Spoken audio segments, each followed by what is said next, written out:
अकबर का साला हमेशा से ही बीरबल की जगह लेना चाहता था। अकबर जानते थे कि बीरबल की जगह ले सके ऐसा बुद्धिमान इस संसार में कोई नहीं है।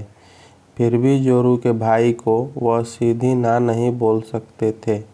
ऐसा करके वह अपनी लाडली बेगम की बेरुखी मोल नहीं लेना चाहते थे।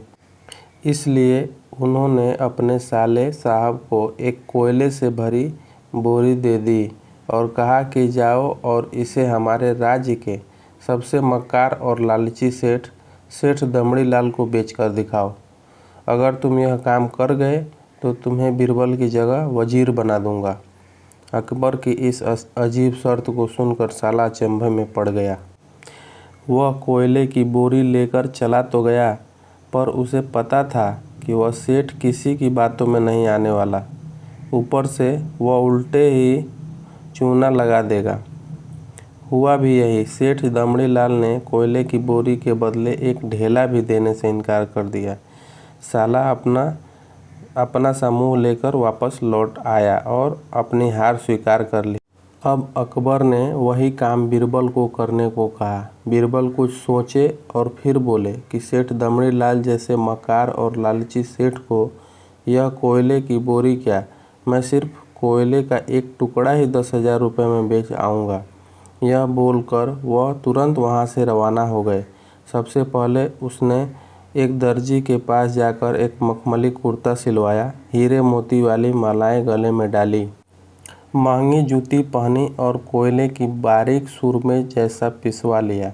फिर उसने पीसे कोयले को एक सुरमे की छोटी चमकदार डिब्बी में भर ली।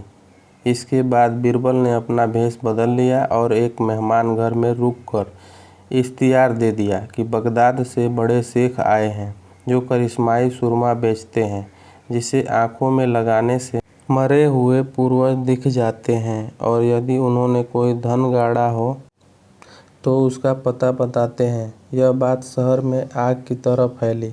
सेठ दमड़ी लाल को भी यह बात पता चली। उसने सोचा जरूर उसके पूर्वजों ने कहीं न कहीं धन गाड़ा होगा। उसने तुरंत शेख बने बीरबल से संपर्क किया और सुरमे की डिब्बी खरीदने की पेशकश की।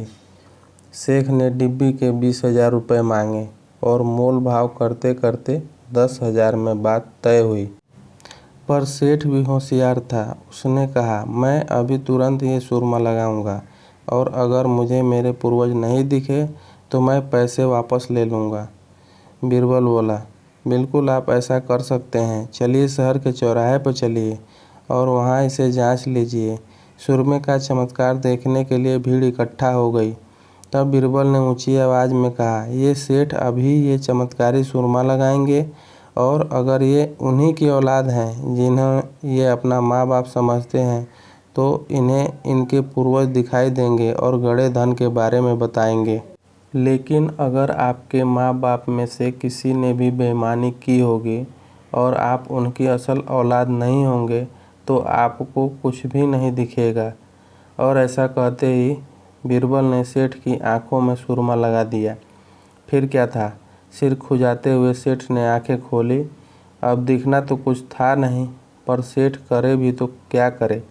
अपनी इज्जत बचाने के लिए सेठ ने 10,000 बीरबल के हाथ में थमा दिए और मुंह फुलाते हुए आगे बढ़ गए। बीरबल फौरन अकबर के पास पहुँचे और रुपए थमाते हुए सारी कहानी सुना दी। अकबर का साला बिना कुछ कहे अपने घर लौट गया और अकबर बीरबल एक दूसरे को देखकर मंद मंद मुस्कुराने लगे। इस किस्से के बाद फिर कभी अकबर के साले ने बीरबल का स्थान नहीं मांगा।